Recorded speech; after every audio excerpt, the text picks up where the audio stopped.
Hey everyone, welcome back to my channel. Welcome if you're new here. I'm Lisa. This video is going to be very different than what it usually is. There's no makeup, there's no beauty or style or anything like that.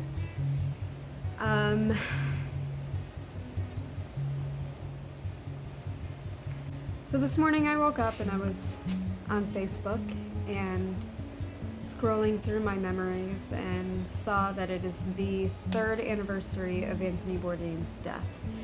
And I know it's kind of silly to get like really upset about celebrity deaths. For some reason that one hit me really hard. He's somebody that I've watched on the Travel Channel since I was a kid, or I mean since he started essentially. And that was a death that it got to me. And I think it also helped bring to light a lot of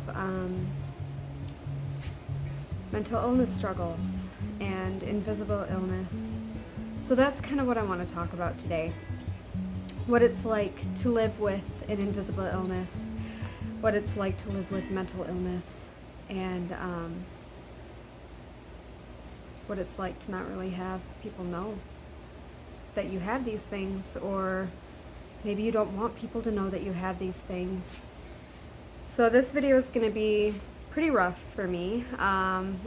It's going to be pretty vulnerable, but I think it's also important. I don't have a big following on social media. That's not really important to me, but I want people to know that they're not alone, that there are other people that are struggling, that have to go through their day-to-day lives and pretend they're not sick. And I'm one of those people. So I guess I'll kind of give you my story, and I don't know why I'm so smiley, probably because I'm uncomfortable. But yeah, if this is not a video that you're comfortable with, that you're interested in, you're not going to hurt my feelings at all by skipping it. But I thought I'd get on here and share my story a little bit, my health story, and why I might not upload for a month or stuff like that. But this is going to be hard. This is a very difficult topic. It's not something that I particularly like to talk about. Being a sick person is not something that I really like to accept. But I kind of always knew, not always, but I knew probably from the age of about 12 or 13 that something was not quite right. I've always been tired, I've always been fatigued. Kind of a running joke in my family that I go to bed early.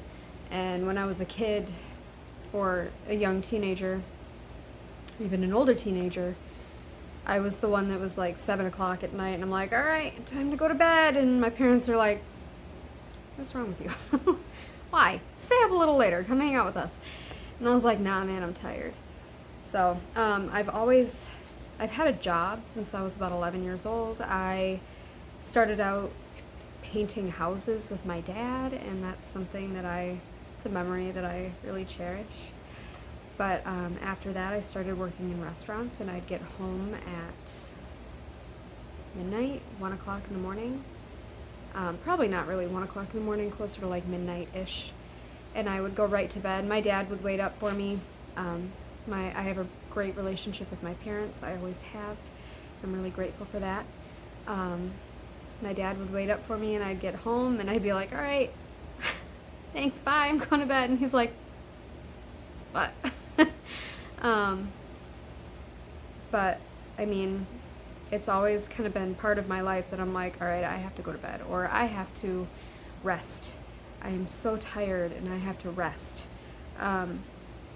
Fatigue has always been a part of my life. And I think a lot of people with chronic illness can relate to that you're tired. Being sick is exhausting. And trying to live your life like you're not sick is even more exhausting. So yeah, about 12 or 13, when my friends were like staying up late and You know, I'd have sleepovers and I'd be the one that was like 9 o'clock and I'm like, I have to go to sleep. I'm so tired. That was kind of when I was like, I don't think something's right here. And it was never really, I mean, I've always, that was around the time that I figured out that I was allergic to the sun. I had food allergies cropping up. I have an issue with gluten and wheat that I largely ignore. You know, I shouldn't. So it's kind of been a journey of like self-diagnosis, because every doctor that I went to would say, you're too young for this. It's always my favorite thing to hear. You are too young for this. You are 25. You can't have arthritis. Spoiler alert, I do. But it wasn't until I was 19, 20 that I'm gonna stop here for a second and tell you, I cut out a lot. I cough a lot. I cut that out because it's not pleasant to hear on video and it's embarrassing for me. And that's part of my chronic illness, is I cough a lot. And I've had issues with my lungs since I was about 3 years old. And that's, I think I didn't realize until right now that that's the biggest problem that I have, especially during this pandemic, where, you know, we're scared of people that are coughing, or we're very leery of them, and here I am like hacking up a lung every 2 minutes, because that's just my pathology. I went to the doctor when I was 19 or 20, and I had another issue with my lungs. I had gotten bronchitis really bad, and until then, you know, I'd get bronchitis 2 or 3 times a year, and I would just kind of wait it out unless it got really bad, and then I would go and say, I need some prednisone and some antibiotics. And, you know, I went to the same urgent care, and they kind of were like, why are you here so much? And they listened to my lungs, and they're like, this sounds awful. And I knew, because like I could feel it, like it feels really bad. So this was kind of my first experience, like bad experience, at a doctor's office. And I was 19 or 20, I was still a kid. They took x-rays. They wouldn't tell me what they were looking for. They wanted to take swabs of like my, like down here, like my bronchioles. And I was like, I'm not consenting to anything until you tell me what you're looking for. And they thought I had cancer. Thank goodness I don't. So, you know, they swabbed my throat. They got as far down as they could and did the x-rays, and there's just inflammation. I have some lung scarring, and they still don't know what it is. Right now they're calling it like a congenital COPD or chronic bronchitis, but it doesn't have a name, and that's where I'm at with that. At the same time, in the same office visit, I was diagnosed with scoliosis, which has caused just a tremendous amount of chronic pain, and that's really hard. So again, my point of this video, even though I'm telling my story, is not for pity. It's not to make people feel bad for me, because God knows I feel bad enough for myself. It's so that people who are going through similar things know they're not alone. Sometimes we're medical anomalies, and that just happens.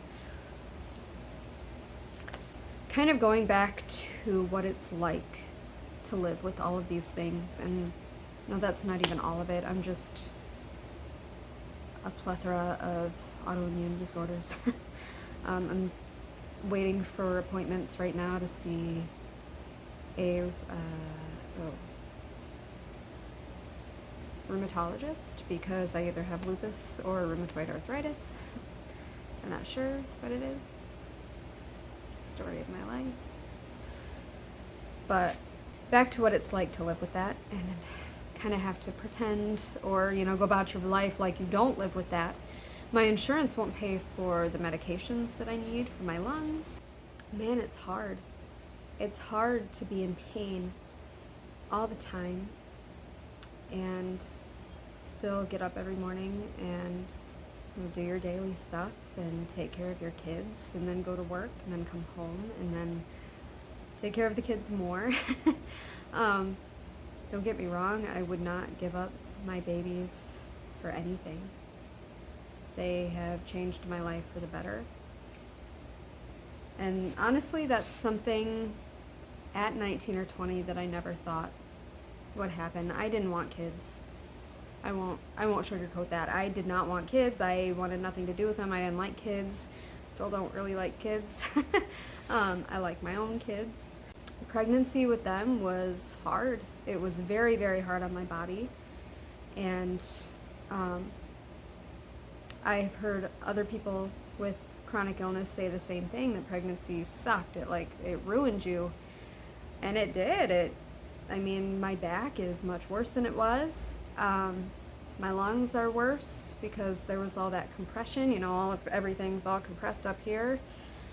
And my health is generally not any better. It's a little bit worse. But I still wouldn't change anything. I wouldn't give them up for the world. But again, I just want other people to know that they're not alone, that these things happen to other people. There are a lot of people that this happens to. And it's okay. It's okay to feel defeated. I feel defeated every day, at least once a day. I feel like I can't do it. And the pain is so bad that I just can't bear it anymore. And maybe not once a day, but, you know, often enough that I think about it. It's hard. It's really, really hard. Even now, I'm in pain, and it took me a long, long time to find a doctor that didn't want to just give me narcotics, that looked at my history and said, this isn't right. This is not normal, and we need to figure out what's going on here. And if you have a doctor that's just trying to throw meds at you, if you're not comfortable with taking medication or, you know, narcotics or controlled substances, you don't have to. It's okay to tell that doctor, I don't want to take that. I'm not comfortable putting that in my body, or I have a family history of addiction and I am not comfortable with that. It's okay to tell them that. And it's okay to find another doctor. Doctor shopping is a thing. I saw a doctor for years that only wanted to give me narcotics, Norco specifically.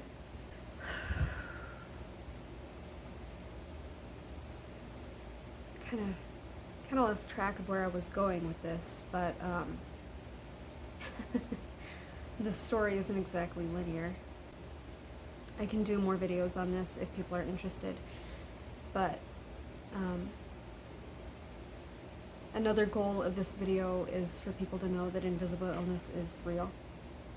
It's valid, and you know, you might be close with somebody or work with somebody or have a family member that has an invisible illness that you don't know about, and they may not be comfortable talking about it. That doesn't mean they're not sick. It doesn't mean that they are not struggling every day. It doesn't mean that their feelings and their health is invalid. This video is kind of all over the place, and I didn't really plan on filming this. The last video that I filmed didn't go very well, so I don't know if I'll film that. But, you know, I get on here and I'm happy and I'm bubbly, and generally that is how I am. But there are days that you don't see on YouTube or see on Instagram that I'm not having a good day, and that actually is a lot of days. I have a lot of those days where, I get out of bed and it hurts to walk. I get out of bed and my back hurts so bad that, taking a step is painful. Or mental health wise, I get out of bed and I'm like, nope, I just can't do it. And I'm very, very fortunate right now to work at a job that understands that, if I'm having a bad mental health day, all I have to do is call in and say, I need a day. I need a personal day. I am not feeling healthy today. And they just say, you come first, we come second, let us know when you're feeling better. And I cannot tell you how grateful I am. And I didn't know that a job like that existed until I started at this one. And more jobs need to be like that. Every job has an employee that is going through something.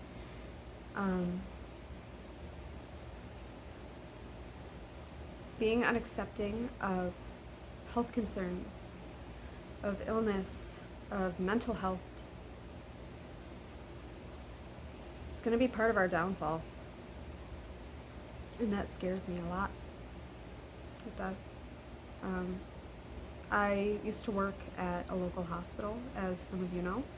My daughter is a cardiac patient. She's doing great now. So I will tell her story at some point. I'm just not quite there yet. Even though she's 4 years old, I'm just not quite there. But one of the first things I asked when I started at that job was, if I have to go at a moment's notice because there's an emergency or my daughter needs surgery, what will happen? And I was basically told I would be out of job.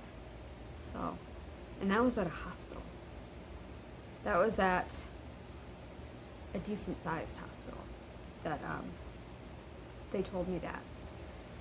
And that was a big kick in the teeth.